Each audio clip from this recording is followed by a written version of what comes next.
Est-ce que tu savais qu'en juin 2025, une réforme a été votée en Angola pour rendre l'enseignement de la langue française obligatoire dès la primaire? Bon dia, bonne tarde, bonne nuit, en fonction de l'heure à laquelle vous me regardez, je vous salue. Ça fait bien un moment que je n'ai pas posté de vidéo concernant l'actualité, l'histoire de l'Angola, et aujourd'hui c'est l'occasion de discuter de la langue française. Souvent vue comme une langue appartenant aux Congolais, et pour ainsi dire que toutes les personnes parlant français, on les considérait comme des langues. Aujourd'hui, l'Angola prend ce nouveau tournant où il rend l'enseignement de cette langue obligatoire.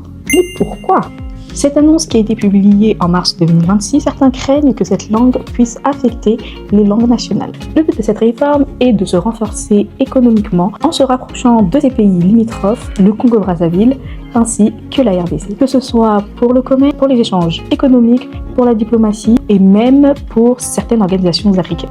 Aujourd'hui, si l'Angola veut renforcer son influence régionale, parler français devient un énorme avantage. Sur le plan diplomatique, le président angolais João Lourenço intervient à plusieurs reprises sur les territoires où on parle français, comme pour le Congo-RDC et le Rwanda. L'Angola est le principal médiateur dans le conflit qui sévit dans l'est de la RDC entre le Congo-RDC et le M23.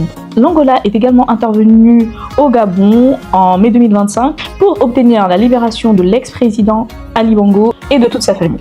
Donc on constate bien que sur le plan diplomatique, si l'Angola veut renforcer son influence, il va bien falloir parler le français.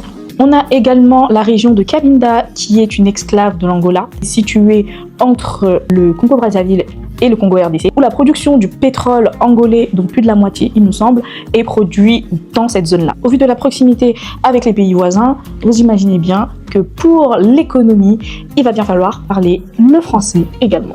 Le gouvernement voit donc la langue française, la langue de Molière, comme étant une stratégie. Mais ce choix, bien évidemment, il fait débat, puisqu'en Angola, il n'y a pas que le portugais comme langue, il y a également les langues nationales, telles que le Kibundu, le Kikongo, le Ubundu, le Chokwe et bien d'autres encore. Il y a plus de 40 langues traditionnelles qui existent en Angola. Et certains craignent qu'avec l'importance grandissante des langues étrangères, telles que le français, l'anglais et le portugais, les langues locales perdent peu à peu de l'importance et leur place dans le pays. Du coup, ça laisse l'ouverture à différents débats où l'on se pose la question, est-ce que apporter des langues étrangères, c'est une opportunité ou alors c'est tuer nos langues nationales locales? Alors selon toi, c'est une stratégie intelligente ou un risque culturel?